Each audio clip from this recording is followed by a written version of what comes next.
Dinudugo ako sa malamig na sahig ng palikuran, habang ang asawa ko ay pampublikong ipinagmamayabang ang kanyang kabit sa grand ballroom. Wala kang kwenta, Lira. Ang sigaw ni Dante, sabay buhos ng tubig yelo sa aking damit. Ngunit bago sila nakapagdiwang pumasok ang mga otoridad at isinilbi ang pag-freeze sa lahat ng yaman ng mga Vergara, pinunasan ko ang aking dugo. Ang Lira na tanga ay pumanaw na, at ang babalik ay ang sisira sa inyong lahat. Paano luluhod ang pamilya Vergara sa paanan ng babaeng inalipusta nila? Inayos ko ang mamahaling kurbata ni Dante sa gitna ng silaw ng mga ilaw, mula sa kamera ng mga mamamahayag sa grand ballroom ng hotel. Pilit akong ngumiti sa harap ng maraming tao, kahit ramdam ko ang panginginig ng aking mga kamay. Ngunit bago pa man ako nakahinga, nang maluwag, narinig ko ang matalim at pabulong na boses ng aking asawa sa aking tainga. Umayos ka ng tayo, Lira. Huwag mong ipahiya ang pamilya ko dahil lang sa amoy probinsya mo. Ang malamig na utos ni Dante, habang nananatiling nakaplaster ang plastic na niti sa kanyang mukha para sa media. Bago ako nakasagot, lumapit ang kanyang ina na si Doña Consuelo, kasama ang purong sutla at mamahaling alahas na nakasuot kay Ivy ang dating kasintahan ni Dante. Nakatutuklas lamang na nagbalik mula sa ibang bansa. Sa isang mabilis na pagkakataon habang naglalakad si Ivy sa aming tabi, biglang naputol ang braso ng kanyang mamahaling bracelet at kumalat ang mga brilyante sa sahig. Oh Diyos mio, ang bracelet ko, ang maarte at umiyak-iyak na sigaw ni Ivy sabay hawak sa bisig ni Dante. Dante, yan yung regalong ibinigay mo sa akin noon. Nabangga ako ng asawa mo.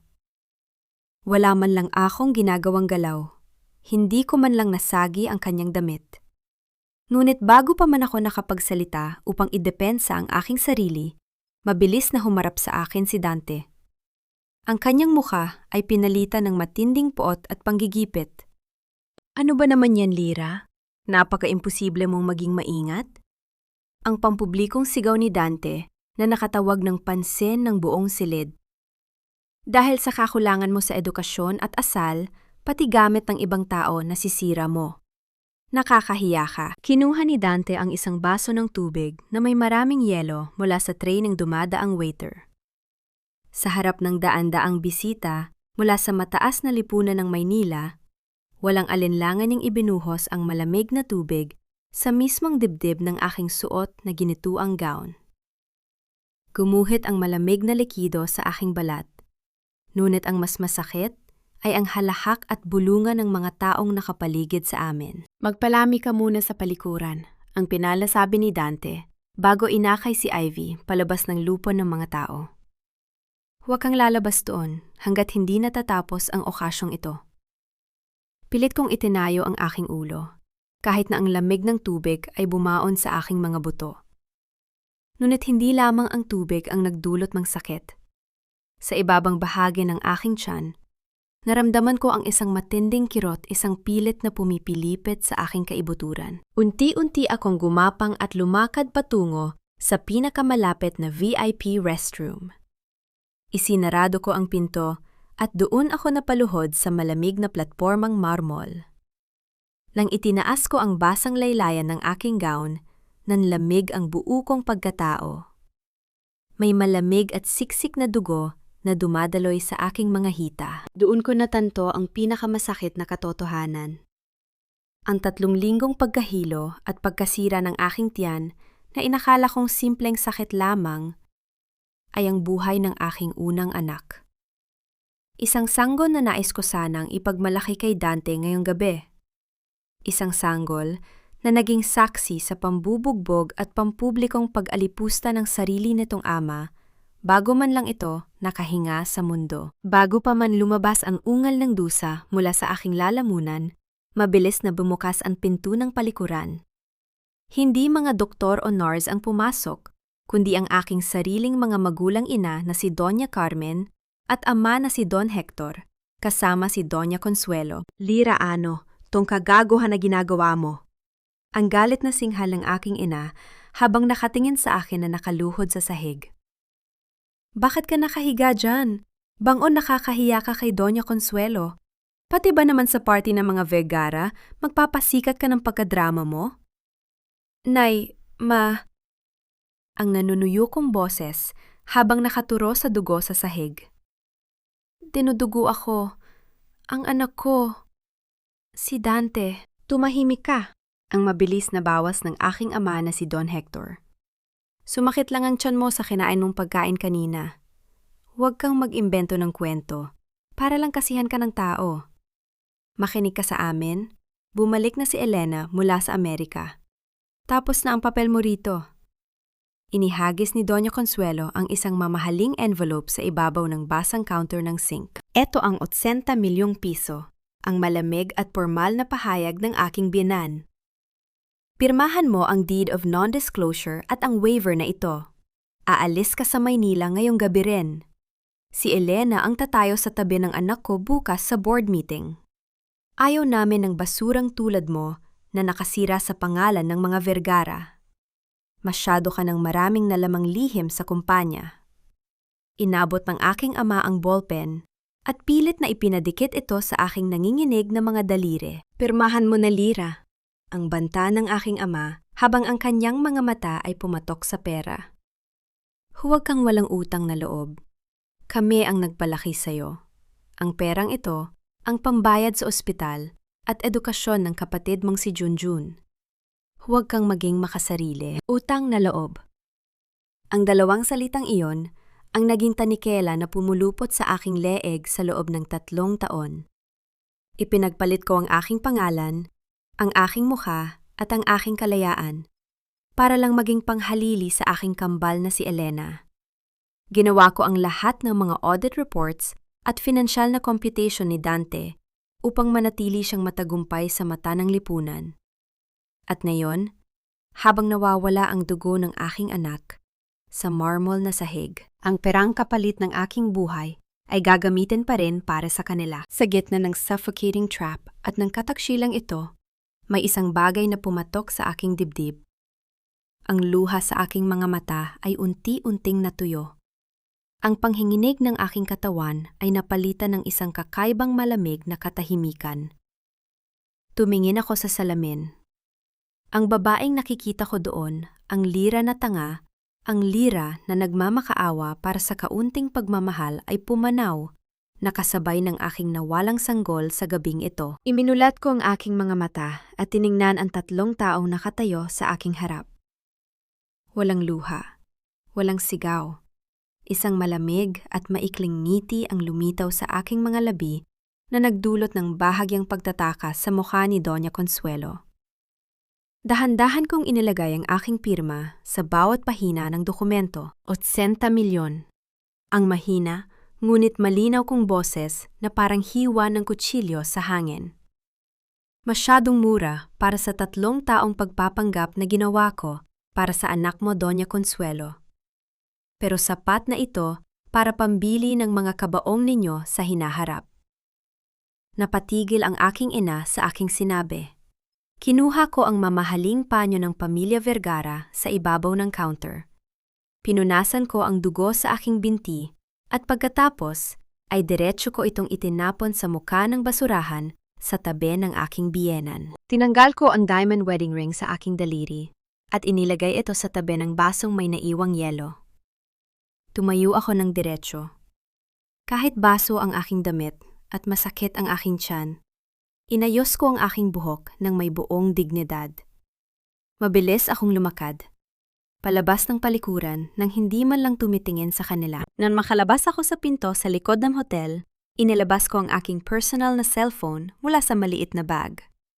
Kinuha ko rin ang isang maliit na encrypted flash drive, ang drive na naglalaman ng lahat ng ebidensya ng money laundering peking kontrata at tax evasion na ginawa ni Dante sa loob ng 3 taon na ako ang lihim na gumagawa ng kanyang accounting. Idadial ko ang isang numero na 3 taon kong hindi tinawagan. Elena, ang malamig kong bungad nang sumagot ang kabilang linya. Lira, nasaan ka? Nabalitaan kong bumalik na ako sa bahay. Nasa bag ko ang susi sa pagbagsak ng mga Vergara at ng mga magulang natin. Ang direktang salita ko habang naglalakad sa ilalim ng buhos ng ulan sa kalsada ng Maynila. Pumirma na ako sa waiver. Papalitan mo na ako sa pwesto bukas. Gawin mong impyerno ang buhay nila gamit ang mga papel na ipapadala ko sa'yo. Natahimik si Elena sa kabilang linya bago sumagot ng may matinding panggigil. Makakaasa ka, sis. Babayaran nila ang bawat luhang inilabas mo. Ipinasok ko ang flash drive sa isang secure courier pouch na inihanda ko na bago pa man magsimula ang gabi at ibinigay ito sa nakatagong dispatcher sa kanto. Sa mismong sandaling iyon, huminto ang isang itim na SUV sa aking tapat. Bumukas ang pinto at lumabas ang isang lalaking may hawak na malaking payong. Si Nico Alcaraz ang taong nakakakilala sa akin bilang ako at hindi bilang si Elena. Bumaba ang tingin ni Nico sa aking basang damit at sa bakas ng sakit sa aking muka. Nakita ko ang matinding galit at proteksyon sa kanyang mga mata, ngunit hindi siya nagtanong ng anumang bagay na makakasakit sa akin. Lira, ang mahinahon niyang boses habang pinapayungan ako mula sa malakas na ulan. Handa na ang lahat sa Iloilo. Ligtas ka na. Tumingin ako sa huling pagkakataon sa kumikislap na ilaw ng hotel, kung saan nagdiriwang ang mga taong nag-akala na natalo nila ako. Isang malamig at tiyak na hangarin ang pumuno sa aking buong pagkatao. Pumasok ako sa loob ng sasakyan at isinarado ang pinto. Hindi pa ako natatapos, Nico. Ang malamig kong pahayag habang nakatitig sa dilim ng kalsada. Magsisimula pa lang ang tunay na pagbabayad. Rumaragas ang malamig na ulan sa salamin ng sasakyan habang mabilis na binabagtas ni Nico ang daan patungo sa isang tago at tahimik na kainan sa labas ng Maynila. Sa loob ng sasakyan, walang nagsasalita sa amin.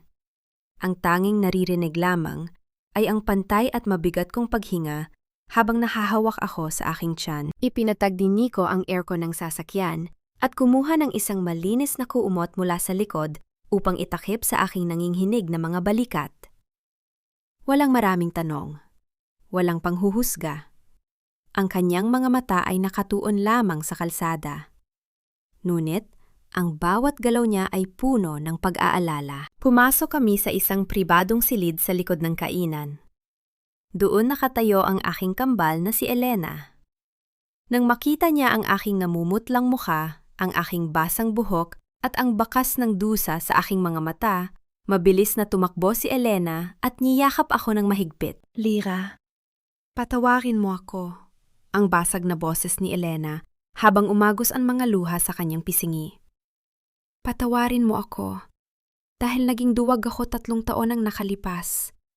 Iniiwan kita sa impyernong yon habang nagpapakasaya ako sa ibang bansa. Huwag kang umiyak, Elena. Ang malamig at mahinahon kong boses habang dahan-dahan ko siyang inilalayo sa akin. Ang luha ay para lamang sa mga taong tumatanggap ng dusa. Walang mahina sa atin simula ngayong gabi. Inilapag ko sa ibabaw ng wooden table ang aking maliit na notebook at ang pagmamay-ari kong encrypted tablet. Ipinakita ko sa kanya ang bawat detalye ng buhay na iiwanan ko. Ito ang mga password sa personal na laptop ni Dante. Ang simula ko habang itinuturo ang mga linya ng numero. Ito naman ang mga lihim na pautang ni Doña Consuelo sa mga kasino sa Macau na pilit niyang itinatago sa audit ng kumpanya. At ito ang listahan ng mga proyekto kung saan ginamit ni Dante ang pangalan mo upang kumuha ng milyon-milyong seguro. Napatitig si Elena sa mga dokumento, pinalalaki ang kanyang mga mata sa matinding gulat. Napakagago niya. Ginawa kanyang alipin habang ginagamit ang pangalan ko para sa sarili niyang kapakanan. Alam ko, ang sagot ko nang walang anumang bakas ng galit sa aking muka. Kaya ngayong gabi, babalik ka sa mansyon ng mga Vergara. Magpapanggap ka bilang ako ang Lira na akala nila ay nagpapakumbaba at natatakot na mawala ng yaman. Sa loob ng 1 linggo, hihingi si Dante ng panibagong audit summary para sa Grand Horizon Project. Ibibigay mo sa kanya ang mga numerong inihanda ko rito. Inabot ko sa kanya ang isang pinalitang kontrata. Papirmahin mo siya rito. Akala niya ay panibagong loan ito para sa kumpanya, ngunit ang totoo ito ay isang lihim na buyout agreement na maglilipat ng mga pangunahing ari-arian ng Vergara Group sa isang dummy corporation sa Visayas. Tumango si Elena, pinunasan ang kanyang mga luha at pinalitan ang kanyang emosyon ng isang matinding panggigil. Aakuin ko ang dusa mo, Lira. Ako ang magiging kamay na magsasaksak ng kutsilyo sa likod ng lalaking yon. Nang maghiwalay kami ni Elena, pumasok na ako sa sasakyan ni Nico para sa mahabang biyahe patungo sa paliparan, at sa huli ay sa lalawigan ng Iloilo. Sa gitna ng biyahe, naramdaman ni Nico ang muling panginginig ng aking mga daliri dahil sa lamig at sakit ng aking katawan. Habang nakahinto ang sasakyan sa isang red light, maingat niyang inabot ang aking kamay. Ang kanyang palad ay mainit at matatag. Lira, ligtas ka na rito? Ang pabulong, ngunit taos-pusong, sabi ni Nico habang nakatitig sa aking mga mata. Hindi ka na kailanman magiging pangalawa lang sa kahit kanino. Sisiguraduhin ko yon. Napatingin ako sa kanya.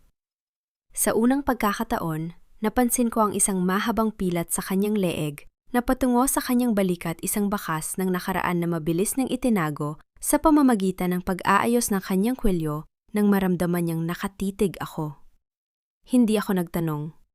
Sa mundong ito, lahat kami ay may hawak na sariling mga sugat. Nang magbukas ang umaga, sumalubong sa akin ang sariwang amoy ng hangin mula sa dagat ng Iloilo. Walang matataas na gusali ng Maynila. Walang mga reporter. Walang Doña Consuelo na magsasabi kung paano ako dapat kumilos. Dinala ako ni Nico sa isang malawak na lupain sa tabing dagat, kung saan nakatayo ang isang simpleng bahay na gawa sa kahoy at kawayan. Sa harap nito ay may isang malaking kusina na may sinaunang oven, ang lugar na pangarap ko nang tayuan ng isang artisan bakery simula pa noong bata ako. Huminga ako ng malalim. Ang amoy ng asin at ng sariwang hangin ay tila gumising sa natutulog kong diwa. Sa unang pagkakataon, sa loob ng 3 taon, naramdaman kong akin ang aking bagong umaga. Sa kabilang banda sa marangyang kwarto ng mga Vergara sa Maynila, nagising si Dante mula sa kanyang pagkakahimbeng. Nakita niya ang isang babae na nakatayo sa tabi ng bintana habang nakasuot ng silk robe at nakatitig sa labas. Mabuti naman at natuto kang umuwi. Ang mayabang at inaantok na, sabi ni Dante habang umuupo sa kama. Akala ko ba maglalayas ka? Tandaan mo, Lira, wala kang pupuntahan kung wala ako. Isang salita ko lang sa mga magulang mo, maghihirap pa yung lahat. Dahan-dahang humarap ang babae. Hindi ito si Lira. Ito si Elena, na may nakagigimbal at napakatamis na ngiti sa kanyang mga labi, habang inihahanda ang fountain pen sa ibabaw ng mesa. Siyempre, Dante, ang malambing ngunit nakalalaso na boses ni Elena.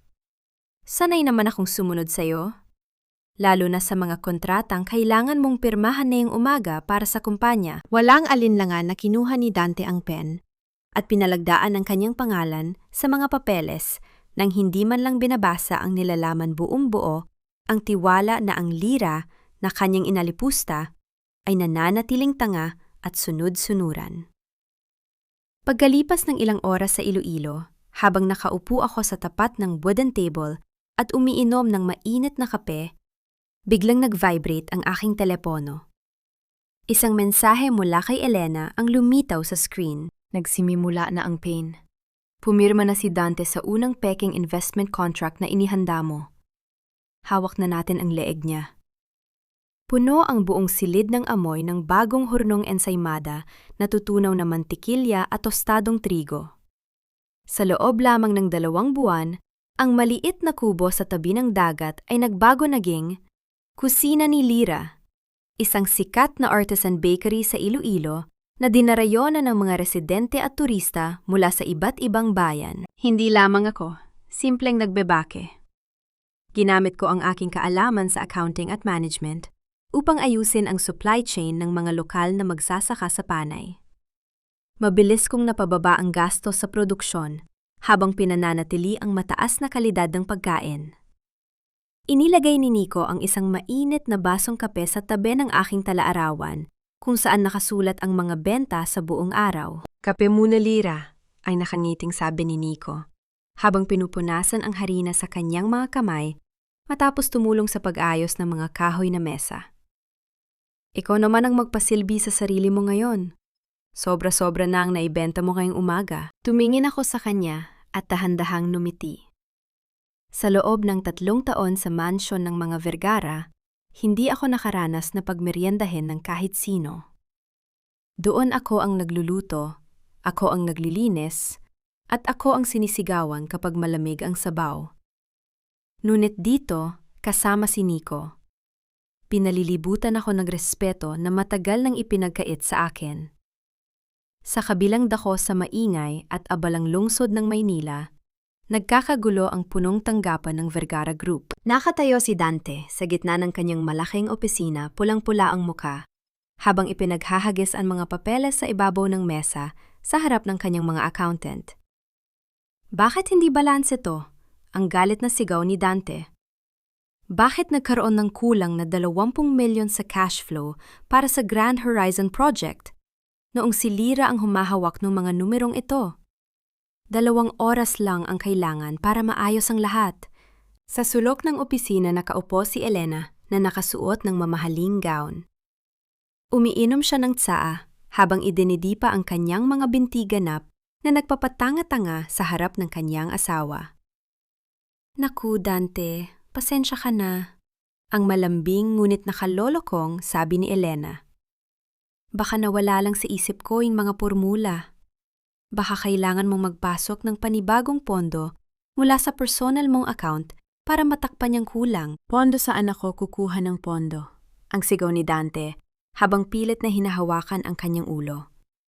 Hindi niya alam na ang bawat perang ipinapasok niya sa project account ay direktang napupunta sa dummy corporation na hawak ko na sa Iloilo.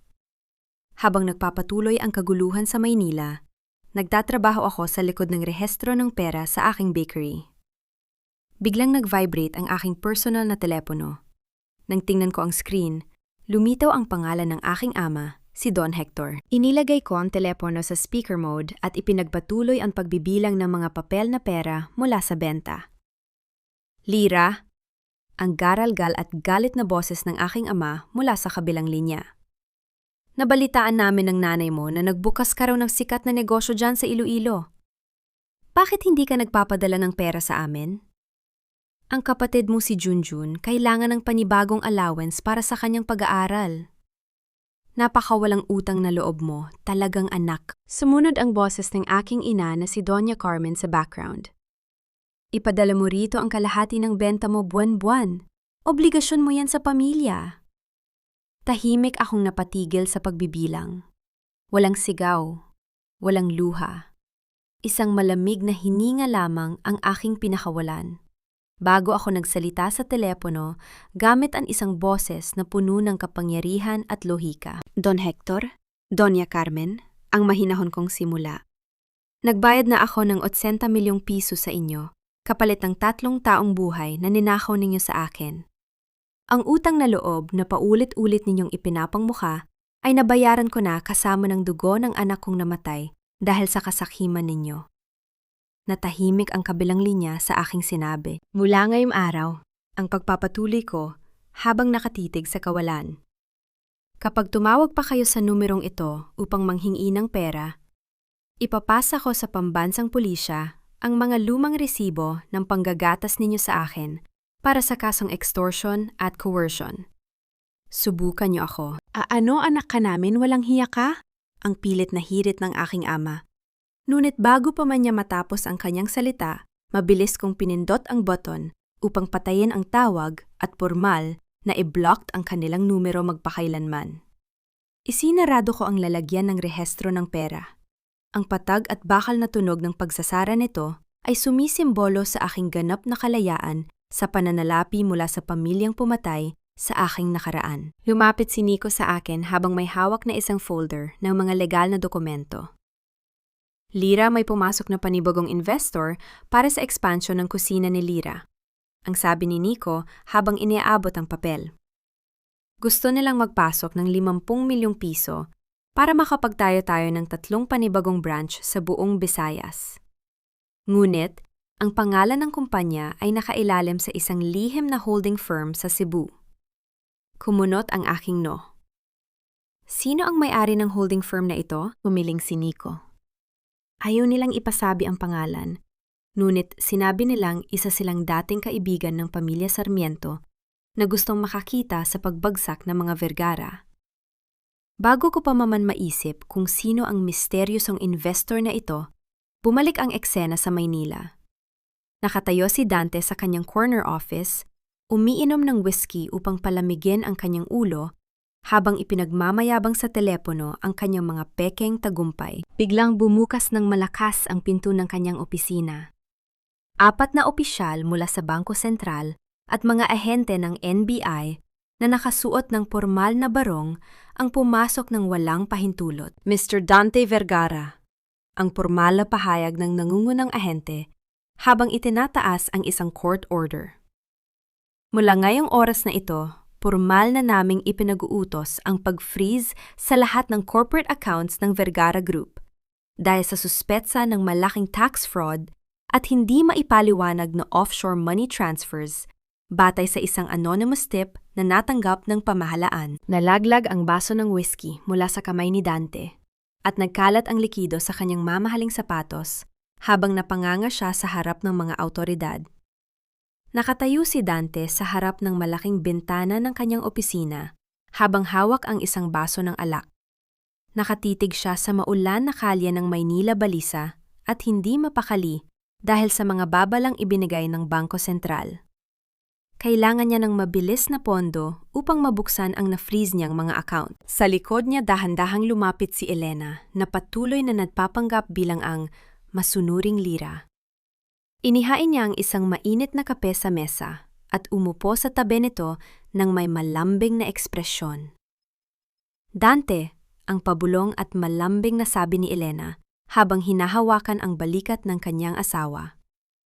Kung kailangan mo ng mabilis na pondo para matakpan ang audit ng kumpanya, bakit hindi mo gamitin ang mga titulo ng lupa ng pamilya ninyo sa Forbes Park at Tagaytay bilang collateral? Napatigil si Dante at humarap kay Elena. Ano mga ari-ariya ng pamilya ko? Hindi pumapayag si Mama dyan. May kakilala akong malaking private financier sa Visayas. Ang patuloy na panggagaslight ni Elena habang nakatitig sa mga mata ni Dante. Kaya nilang magpalabas ng 200 milyong piso sa loob lamang ng 24 na oras nang walang maraming tanong mula sa bangko. Kapag naayos mo na ang audit, mababawi mo rin agad ang mga titulo. Ayaw mo naman sigurong makulong, di ba? Dahil sa matinding takot na maaresto at sa kanyang labis na kayabangan, naniwala si Dante. Nakikita niya ang kanyang sarili bilang isang matalinong negosyante na ginagamit lamang ang mga kakilala ng kanyang asawa upang iligtas ang sarili. Sige, ang pinalasabi ni Dante habang pinalalagdaan ang mga dokumentong inihanda ni Elena. Ayusin mo ang transaksyon ngayong araw rin. Habang pumipirma si Dante sa kanyang sariling bitag, si Doña Consuelo naman ay nasa isang mamahaling tea party sa Makati, kasama ang mga matataas na ginang sa lipunan. Na kumaingay man ang mga usap-usapan tungkol sa audit, ang masayang ipinagmamayabang ni Doña Consuelo habang umiinom ng mamahaling tsaa.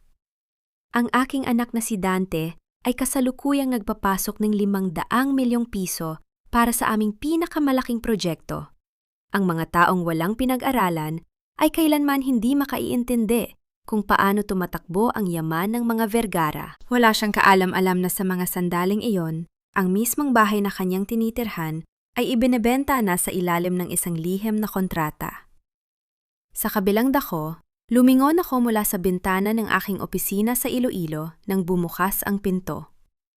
Pumasok si Elena na mabilis na lumipad patungong Visayas sa loob ng 2 oras, habang nasa labas ng opisina si Dante.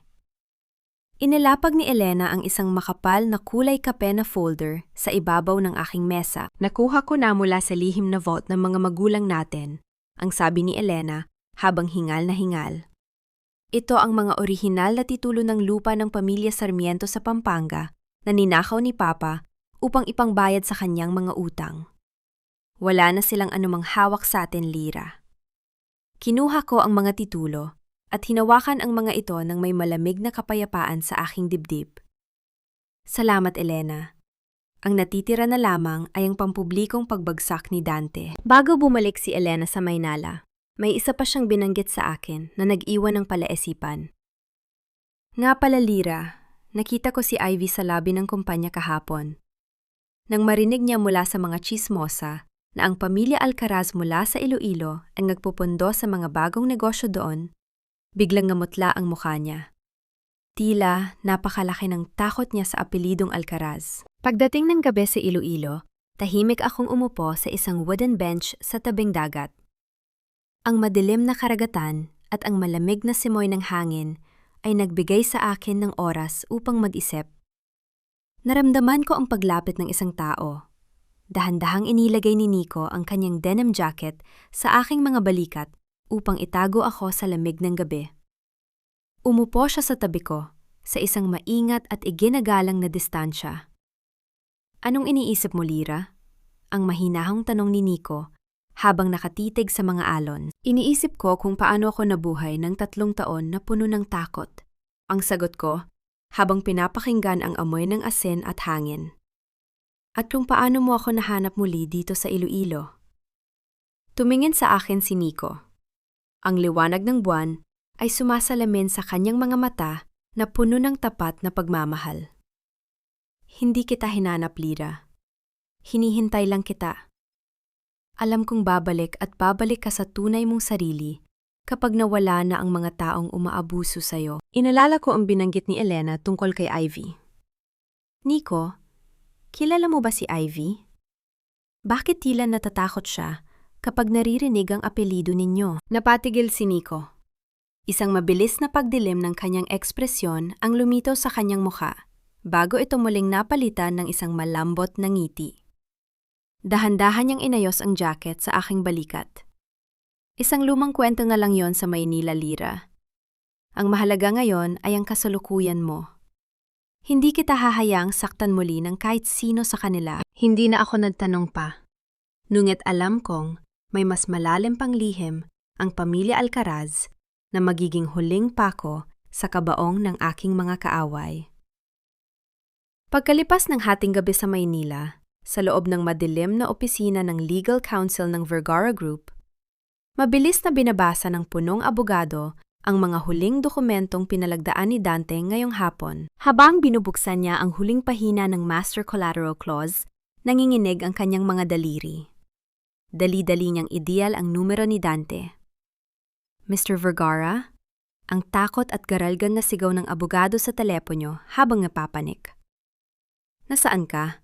May malaking problema sa pinalagdaan mong collateral agreement na yung araw. Ano ba yon? Ang ines na sagot ni Dante habang umiinom sa isang bar kasama ang kanyang mga kaibigan. Legal yan. Ginamit ng asawa ko ang mga tao niya sa Visayas para dyan. Hindi po pondo ng asawa niyo ang pumasok, ang sigaw ng abogado habang pawis na pawis. Ang buong kontrata at ang mismong pagmamay-ari ng mga proyekto at ari-arian mong ngayong taon ay nakapangalan sa LS Enterprises sa Iloilo. At ang solong may-ari ng kumpanyang ito ay si Lira Sarmiento. Nalaglag ang baso ng alak mula sa kamay ni Dante. Kumalat ang likido sa mamahaling sahig habang napatigil ang buo niyang paghinga sa gitna ng maingay na bar. Nanginginig ang buong katawan ni Dante habang pabalibag na pumasok sa malaking pintuan ng mansion ng mga Vergara sa Maynila. Diretso siyang pumunta sa safe ng pamilya sa library. Naunat nang buksan niya ito, napanganga siya sa kawalan. Nawawala ang huling 50 milyong piso na natitira sa personal na pondo ng pamilya. Mama! Ang galit na sigaw ni Dante na yumanig sa buong bahay. Dali-daling bumaba si Doña Consuelo mula sa ikalawang palapag, nakasuot ng mamahaling roba at may hawak na pamaypay. Ano bang isinisigaw mo dyan, Dante? Napakabastos mo. Nasaan ang pera? Ang sigaw ni Dante habang ipinapakita ang bakanting safe. Nasaan ang huling pondo ng pamilya? Nagbago ang mukha ni Doña Consuelo Ngunit mabilis din siyang nagtaas ng boses upang pagtakpan ang kanyang pagkakamali. Ipinambayad ko sa utang ko sa kasino sa Macau. Kung hindi ko binayaran yon, ipapahiya nila ako sa mataas na lipunan. Ikaw ang walang kwentang presidente. Sinisi mo pa ako sa paglalaro ko ng mahjong? Ikaw ang nagpalagay sa atin sa panganib dahil sa kapabayaan mo sa kumpanya. Sa gitna ng kanilang matinding pag-aaway, nakaupo si Elena sa malambot na sofa. Dahan-dahan siyang umiinom ng kape habang nanonood sa dalawang kaaway na nagkakainitan isang magandang palabas na matagal na naming pangarap na mapanood ni Lyra. Biglang bumukas ang pinto ng mansion at pumasok si Ivy, ang dating kasintahan ni Dante, na umiiyak at gulo-gulo ang buhok dahil hinahabol siya ng kanyang mga pinagkautangan. Dante, tulungan mo ako. Ang pagmamakaawa ni Ivy habang hahawak sana sa braso ni Dante. Kailangan ko ng 3 milyon. Ipinapaaresto ako ng bangko. Bago pa man makapagsalita si Dante, tumayo si Elena mula sa sofa. Lumakad siya ng may kumpiyansa at hinarap si Ivy ng may malamig at mapang-alipustang tingin. Ivy, ang pambabastos ni Elena sa harap ng lahat. Ang bahay na ito ay hindi charity clinic para sa mga dating kabit at meters. Umalis ka rito bago ko ipatapon sa mukha mo ang natitirang pagkain ng aso.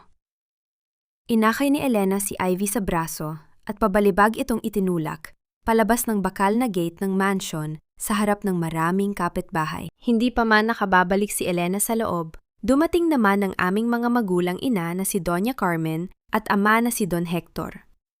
Lumapit sila kay Dante upang manghingi ng tulong pondo para sa luho ng aming kapatid na si Junjun. Dante, balato mo naman sa amin ang kaunting pera mula sa bagong project? Ang walang hiyang hirit ni Don Hector. Ngunit sa pagkakataong ito, tuluyan ang sumabog ang galit ni Dante. Wala akong pera. Kayo at ang anak ninyo ang nagbaon sa akin. Sa utang kayo ang nagbigay sa akin ng asawang walang kwenta. Umalis kayo sa bahay ko bago ko kayo ipakulong lahat. Habang nagkakagulo at nagkakasiraan ang mga kaaway sa Maynila, ibang-iba naman ang kapaligiran sa lungsod ng Iloilo. Maliwanag ang sikat ng araw sa formal na pagbubukas ng ikalawang Grand Branch ng kusina ni Lyra sa mismong sentro ng lungsod. Dumalo ang mga matataas na opisyal ng pamahalaan, mga kilalang negosyante sa Visayas, at ang buong pamilya Alcaraz. Umakyat ako sa entablado upang tanggapin ang aking unang parangal, ang Visayas Business Excellence Award. Nakasuot ako ng isang eleganteng puting suit malayo sa basag at basang damit na suot ko noon gabing itinapon ako ni Dante. Humarap ako sa mikropono at nagsalita ng may buong paninindigan sa harap ng media.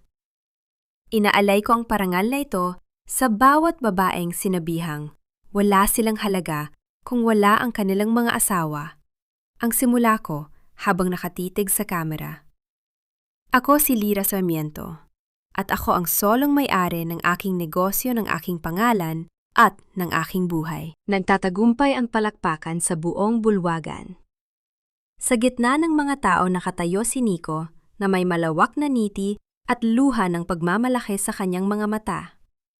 Habang bumababa ako sa entablado, isang waiter ang lumapit at inabot sa akin ang isang napakalaking bouquet ng mga bihirang puting rosas. Kinuha ko ang maliit na card na nakakabit dito. Nakasulat doon ang mga salitang, "Para sa tunay na reyna. Magkikita tayo sa huling pagbagsak ng mga Vergara." Wala itong lagda. Tumingin ako kay Nico upang tanungin kung sa kanya nanggaling ang mga bulaklak. Ngunit umiling siya, hindi rin niya alam kung sino ang nagpadala nito. Isang misteryosong kakampi ang nagmamasid mula sa malayo. Pagkalipas ng 2 araw sa Maynila, nasa gitna si Dante ng isang napakahalagang emergency meeting kasama ang kanyang mga natitirang mamumuhunan. Pilit niyang ipinagtatanggol ang kanyang sarili upang hindi sila mag-pull out ng pondo. Sa gitna ng kanyang talumpati, pabalibag na inilapag ng pinakamalaking investor ang isang bagong kopya ng Metro Business Magazine sa ibabaw ng mesa sa harap ni Dante. Mr. Vergara, bago mo pa ipagpatuloy ang mga kasinungalingan mo, Ang malamig na sabi ng investor. Tingnan mo muna kung sino ang humahawak ng leeg ng kumpanya mo. Tumingin si Dante sa pabalat ng magazine. Doon nakalimbag ang isang malaking litrato ko.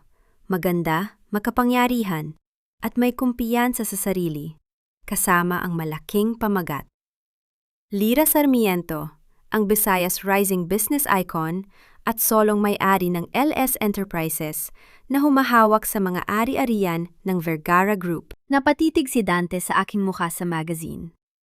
Ang babaeng tinawag niyang, walang pinag-aralan amoy probinsya at walang kwenta, ay ang milyonaryong humahawak ngayon sa kanyang kapalaran. Nagpadala si Dante ng 2 pribadong investigador patungong Iloilo upang tiyakin kung ang sikat na negosyanteng si Lira Sarmiento at ang kanyang naglayas na asawa ay iisang tao lamang. Nakatayo ang 2 lalaki sa tapat ng kusina ni Lira habang nagpapakita ng matinding panggigipit. Miss Sarmiento, ang sabi ng isa sa mga lalaki habang nakatitig sa akin ng may pagbabanta. Ipinapabalik ka ni Mr. Dante Vergara sa Maynila. Huwag ka nang magpakahirap magtago rito kung ayaw mong magkaroon ng problema ang negosyo mo. Hindi man lang nanginginig ang aking mga kamay habang nagtitimpla ng kape. Tiningnan ko sila ng may malamig na tingin. Bago pa man makahakbang ng malapit ang mga lalaki, pumasok si Nico kasama ang 3 matatangkad na lalaki mula sa pambansang pulisya ng Iloilo. Iloilo ito, hindi Maynila, ang malamig at may awtoridad na sabi ni Nico, habang humaharang sa pagitan ko at ng mga investigador. Ang pamilya Alcaraz ang humahawak sa lupaing ito.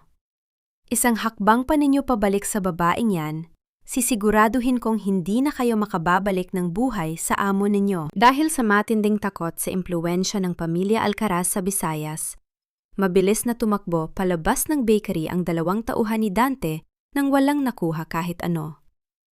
Pagdating ng gabi, nagkaroon kami ni Elena ng isang lihim na encrypted video call. Nasa kamay ko na ang master guest list at ang kontrol sa main broadcast system para sa taunang Stockholders Gala ng Vergara Group bukas sa Grand Hyatt Manila. Ang kumpirmasyon ni Elena mula sa kabilang linya. Lahat ng mga mamumuhunan, mga senador, at ang pambansang media ay naroon. Siguraduhin mong nakakabit ang aking encrypted drive sa projector bago magsimula ang talumpati ni Dante, ang paalala ko sa kanya. Bukas sabay-sabay nating wawasakin ang kanilang mga maskara. Samantala sa Maynila, dinala ng sarili nilang kasakiman ang aking mga magulang sa gilid ng bangin. Dahil sa maling paniniwala na ililigtas ni Dante ang kumpanya sa pamamagitan ng bagong pondo, isinangla ni na Don Hector at Doña Carmen ang kanilang huling natitirang bahay at alahas upang bumili ng mga bagsak na stock ng Vergara Group. Bukas kapag tumaas ang halaga ng stock ni Dante, ang masayang sabi ni Don Hector habang umiinom ng alak kasama ang aking ina. Magiging bilyonaryo na tayo. Hindi na natin kailangan ang walang kwentang si Lira. Wala silang kaalam-alam na ang mga stock na kanilang binili ay wala ng anumang halaga sa merkado. Pagkatapos ng tawag kay Elena, pumasok ako sa aking kwarto sa Iloilo. Pinuksan ko ang pinakailalim na drawer ng aking cabinet. Doon inalabas ko ang isang maliit na puting sapatos ng sanggol, ang tanging bagay na lihim kong nabili noong ako ay nagdadalang tao pa sa Maynila. Nagsindi ako ng isang puting kandila sa tabi ng bintana habang nakatitig sa madilim at payapang dagat. Inilagay ko ang maliit na sapatos sa tabi ng kandila, "Anak," ang pabulong kong sabi habang hinahawakan ang malamig na sapatos. "Para sa'yo ang araw bukas. Mababawi na natin ang ating dignidad at ang katarungang ipinagkait sa'yo." Isinarado ko ang drawer ng may malalim na hininga at isang payapang ngiti sa aking mga labi. Nawala na ang lahat ng takot. Ang natitira na lamang ay ang malamig na kahandaan para sa huling pagtatagpo. Sa mismong oras na iyon sa Maynala, sa loob ng opisina ng isang pambansang hukom pormal, na nilagdaan ang isang makapal na stack ng mga supina at warrant of arrest para sa mga kasong tax fraud, falsification of documents, at human trafficking, laban kina Dante Vergara, Don Hector Sarmiento, at Doña Consuelo.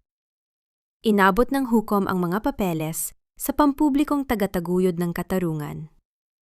Isilbi ninyo ito sa gitna ng kanilang talumpate bukas sa Stockholders Gala, ang formal na utos ng hukom. Bumaon ang mabigat na lagda ng batas sa papel na magpapasimula sa pampublikong pagbitay sa mga taong umabuso sa akin.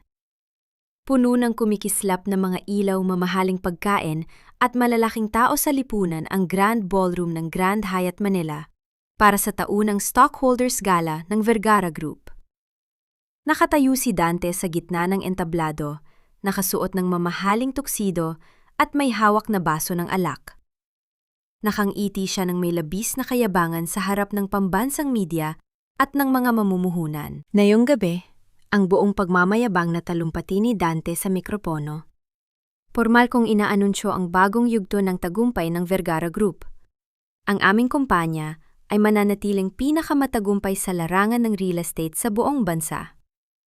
Sa VIP table sa harap ng entablado, nakaupo si Doña Consuelo na may suot na mamahaling diamond necklace, habang nakatabi sa kanya sina Don Hector at Doña Carmen na nagmamalaki sa mga katabing bisita na sila ang mga magulang ng may bahay ng presidente. Ngunit sa gitna ng talumpati ni Dante, biglang namatay ang mga ilaw sa buong ballroom. Nang magbukas ang malaking LED screen sa likod ng entablado, hindi ang promotional video ng kumpanya ang lumabas. Doon kumalat ang malalaking dokumento mula sa Bangko Sentral, ang kumpletong audit trail ng money laundering, tax evasion, at ang mga lihim na transfer ng pondo patungo sa mga dummy account ni Dante. Nagsimulang magkagulo ang mga tao. Mabilis na itinutok ng mga mamamahayag ang kanilang mga kamera sa malaking screen. Ano to? Ang galit at nanginginig na sigaw ni Dante habang pilit na hinahanap ang technician. Patayin niyo yung projector! Patayin niyo yan! Sa gitna ng kaguluhan tumayo si Elena mula sa VIP table. Dahan-dahan niyang tinanggal ang kanyang hair clip at pinunasan ng makeup sa kanyang mukha. Lumakad siya ng may buong kumpiyansa patungo sa entablado at kinuha ang pangunahing mikropono. Huwag kayong mag-alala, ang malakas at may awtoridad na boses ni Elena na umalingaw-ngaw sa buong ballroom. Hindi ito technical glitch. Ito ang katotohanan. Humarap si Dante sa kanya habang pawis na pawis. Lira, ano tong kagaguhan na ginagawa mo, nababaliw ka na ba? Tinitigan siya ni Elena nang may matinding pambabastos sa mga mata. Hindi ako si Lira, Dante. Ako si Elena. At ang babaeng ginawa mo alipin sa loob ng 3 taon ay ang mismong utak na nagpatakbo ng kumpanya mo. Ang babaeng pinatay mo ang anak sa malamig mong gabi sa hotel. Nagsigawan ang mga tao sa buong ballroom. Napangganga ang mga mamamahayag habang mabilis na pinalalabas ang balita sa live television. Bago pa man makagalaw si Dante, pabalibag na bumukas ang malalaking pintuan ng ballroom. Pumasok ang 20 armadong ahente ng NBI kasama ang mga investigador ng Department of Justice. Dante Vergara, Doña Consuelo Vergara, Don Hector Sarmiento. Ang formal na pahayag ng punong ahente habang itinataas ang mga warrant of arrest. Inaaresto kayo sa mga kasong syndicated fraud, tax evasion, at human coercion. Napasigaw sa takot si Doña Consuelo nang lapitan siya ng 2 babaeng pulis. Sa harap ng pambansang media, kinuha ng mga awtoridad ang kanyang mamahaling diamond necklace bilang bahagi ng forfeited assets ng korte. Nahimatay ang matanda at bumagsak sa mamahaling kape sa sahig. Sinubukan namang tumakas nina Don Hector at Doña Carmen sa pinto ng kusina sa likod. Ngunit mabilis na pinalibutan ng mga pulis ang kanilang daan at isinuot ang pusa sa kanilang mga kamay. Wala kaming kasalanan, ang iyak takot na sigaw ni Don Hector habang pilit na itinuturo si Dante. Si Dante ang may kasalanan ng lahat. Humarap si Elena sa mga kamera ng media at binigkas ang mga salitang nagpatahimik sa buong bansa. Para ito sa kapatid ko at sa sanggol na hindi nyo man lang iniyakan. Sa kabilang dako ng bansa sa isang payapang sala sa Iloilo. Tahimik na nakaupo ako sa tabi ni Nico, habang umiinom ng mainit na tsaa at pinapanood ang buong kaganapan sa live broadcast ng telebisyon. Inabot ni Nico ang aking kamay at hinawakan ito ng may malalim na pagmamahal. Natapos na ang gabi ng Maynila Lira. Isang payapang ngiti ang lumitaw sa aking mga labi. Natapos na, Nico. Nabawi na natin ang lahat. Ngunit bago pa man namin maipatay ang telebisyon, biglang pumasok ang isang breaking news update mula sa tagapagbalita. Breaking news: si Dante Vergara ay nagawang tumakas sa likod ng entablado sa gitna ng kaguluhan. Ayon sa pambansang pulisya, nagnakaw siya ng sasakyan at kasalukuyang patungo sa paliparan. Nakabili ng huling tiket patungong Iloilo. Maliwanag ang sikat ng araw sa kusina ni Lira habang abala ang mga tao sa pagbili ng mainit na tinapay at kape. Nakatayo ako sa likod ng rehistro ng pera habang nakangiting nakikipag-usap sa mga lokal na mamimili. Biglang pabalibag na bumukas ang pinto ng bakery. Pumasok ang isang lalaki, puno ng dumi ang damit. Gulo-gulo ang buhok, pawis na pawis at may matinding takot sa kanyang mga mata. Si Dante. Nagawa niyang makatakas sa Maynila at makarating sa Iloilo gamit ang kanyang natitirang pera. Nang makita niya ako sa likod ng counter, biglang bumagsak si Dante sa kanyang mga tuhod, sa mismong gitna ng bakery sa harap ng maraming tao. Lira, maawa ka sa akin. Ang umiiyak at garalgal na sigaw ni Dante habang gumagapang patungo sa akin. Ikaw palang kailangan ko. Ikaw lang ang tunay na nagmamahal sa akin. Mahal kita, Lira. Patawarin mo ako. Bumalik ka na sa akin. Napatigil ang lahat ng tao sa loob ng bakery. Tumingin sila kay Dante nang may matinding pangbabastos at awa. Sinubukan ni Dante na hawakan ang aking sapatos habang patuloy na nagmakaawa. Inutusan lang ako ni Mama. Ang mga magulang mo ang may kasalanan kung bakit kita itinago. Ginawa ko lang yon dahil sa stress sa kumpanya. Pakiusap, Lira. I-withdraw mo ang kaso. Ikaw lang ang makapagliligtas sa akin. Hindi ako gumalaw. Walang sigaw. Walang luha sa aking mga mata. Dahan-dahan lamang akong humakbang pabalik upang hindi madapuan ng kanyang maruming kamay ang aking sapatos. Kumuha ako ng isang malinis na panyo mula sa counter. Dahan-dahan kong pinunasan ang kaunting alikabok sa dulo ng aking sapatos at itinapon ang panyo sa basurahan. Tinitigan ko si Dante mula sa aking kinalalagyan isang tingin na puno ng malalim na habag, hindi habag ng pagmamahal, kundi habag para sa isang nilalang na napakababaw at napakahina. Nagsalita ako sa isang mahinahon, ngunit matalim na boses na umalingaw-ngaw sa buong bakery. Dante, hindi mo ako mahal. Ang malamig kong simula. Ang mahal mo ay ang mga numerong ginagawa ko para sa kumpanya mo.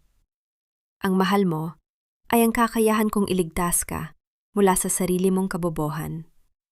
Napatigil si Dante sa pag-iyak at napatitig sa akin. At ang sanggol na pinatay mo nung gabing ibinuhos mo ang malamig na tubig sa akin sa hotel, ang pagpapatuloy ko habang nakatitig sa kanyang mga mata. Iyon ang huling bahagi ng buhay ko na hawak mo. Wala ka nang natitirang kahit ano sa akin. Isa ka nalang basurang nakaraan. Biglang bumukas muli ang pinto ng bakery. Pumasok si Nico kasama ang 4 na opisyal ng pambansang pulisya ng Iloilo. Dante Vergara, ang formal na pahayag ng kapitan ng pulisya habang inilalabas ang handcuffs. May warrant of arrest ka mula sa Regional Trial Court of Manila para sa mga kasong tax fraud, syndicated estafa at human coercion. Nang lapitan siya ng mga pulis upang pusaan ang kanyang mga kamay, kumuha ako ng 1 piso mula sa rehistro ng pera at inilagay ito sa kanyang nanginginig na palad. Para yan sa pamasahe mo patungong kulungan. Ang huling salita ko sa kanya. Huwag mo nang babanggitin ang pangalan ko kailanman.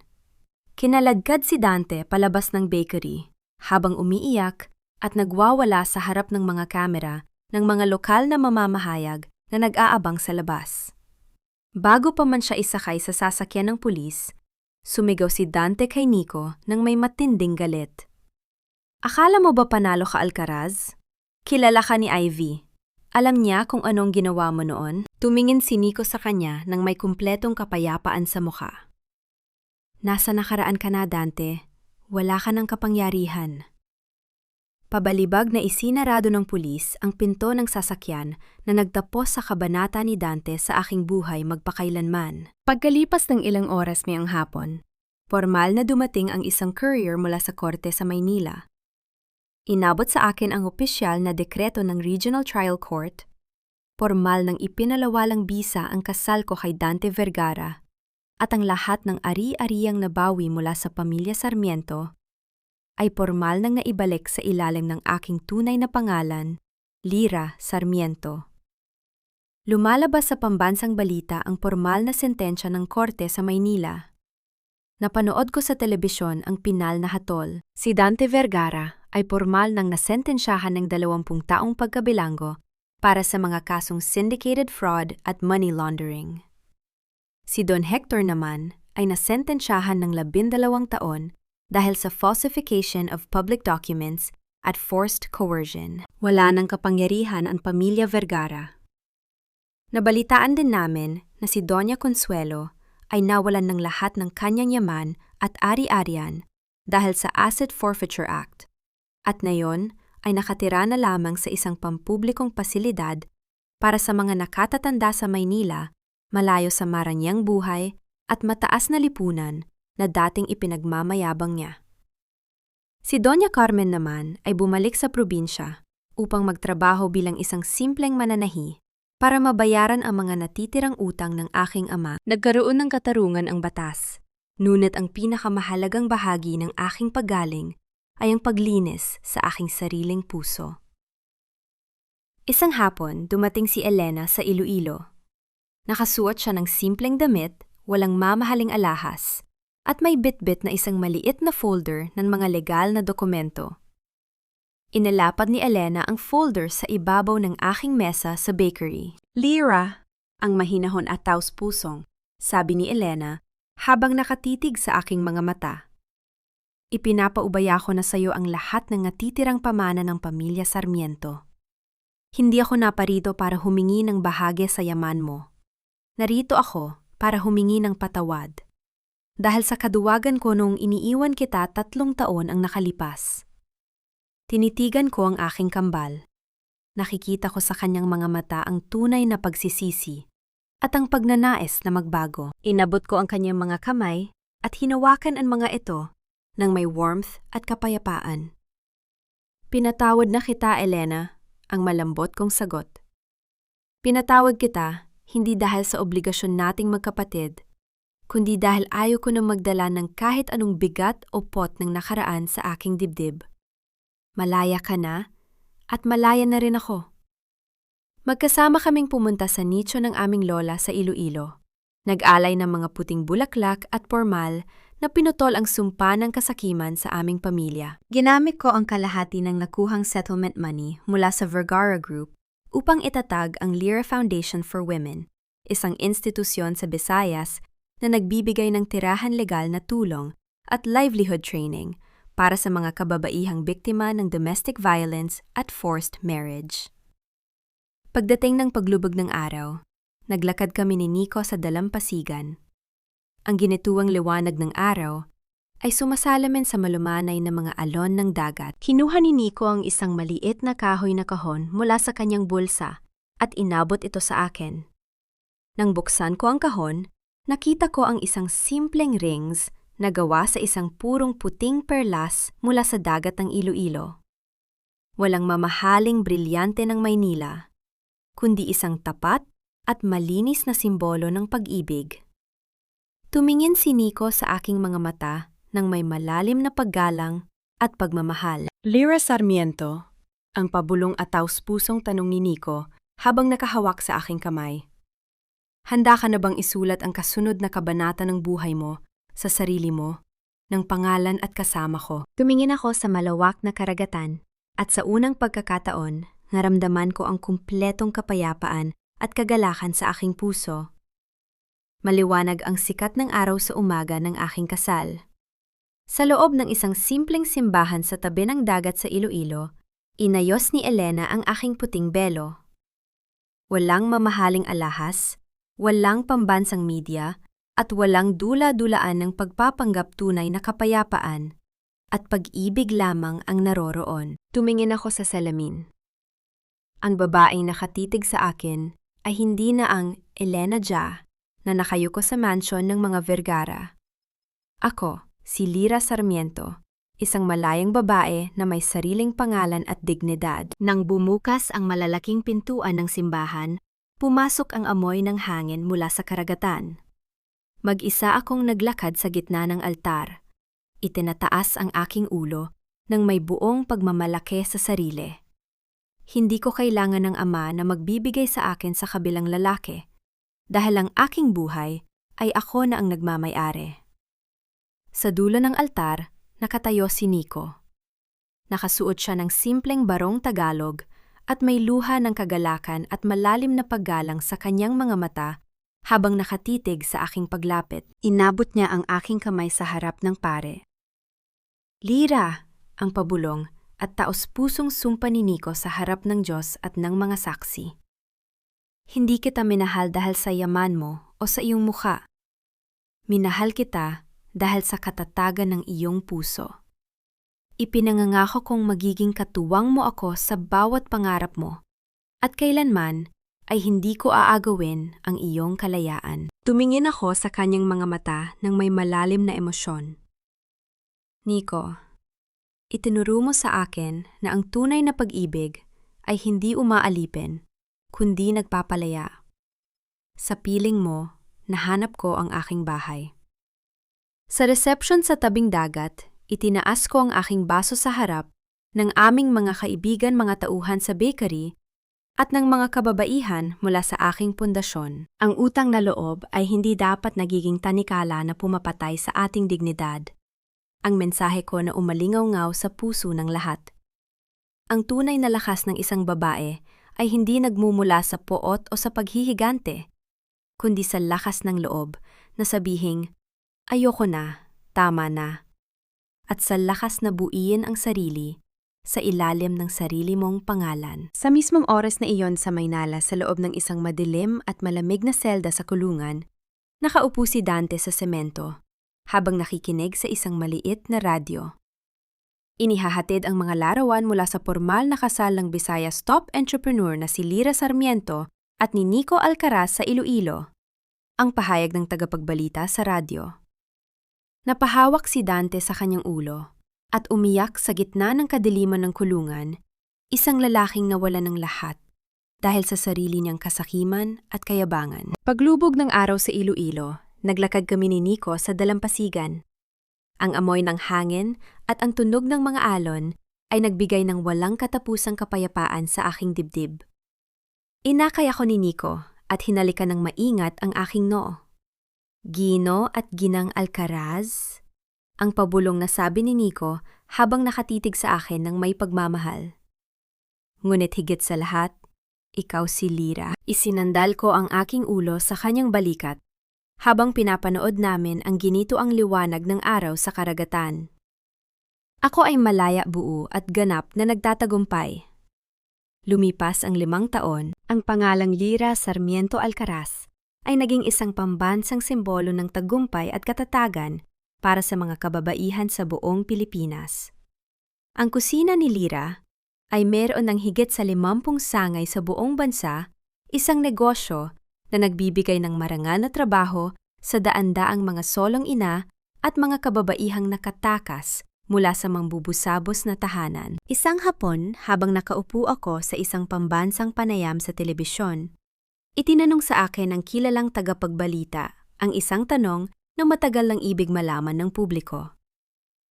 Mrs. Lira Sarmiento Alcaraz, ang tanong ng tagapagbalita habang nakatitig sa akin ang milyon-milyong mamamayan sa buong bansa.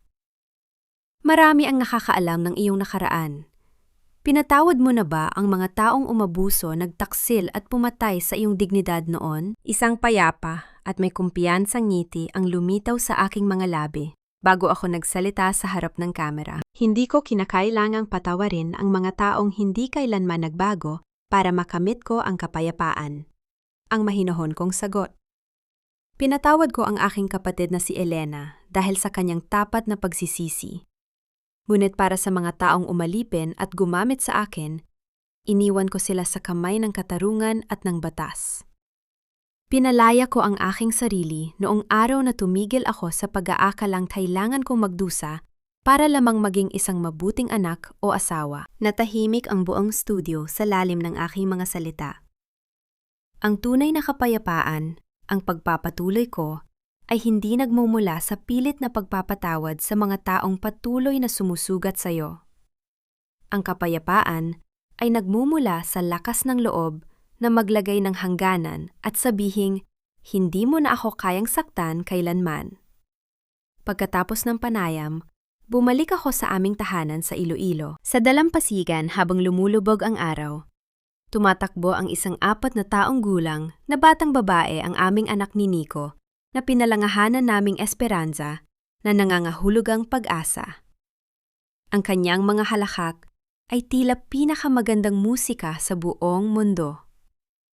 Lumapit si Nico sa aking tabi, inilagay ang kanyang braso sa aking baywang at maingat na hinalikan ang aking buhok habang pinapanood namin ang aming anak na naglalaro sa buhangin. Tumingin ako sa malawak na karagatan. Wala na ang takot. Wala na ang balisa. Wala na ang mga tanikala ng nakaraan. Sa bawat babaeng nakikinig sa aking kwento, tandaan mo, ang utang na loob ay hindi dapat nagiging tanikala na pumuputol sa iyong mga pakpak.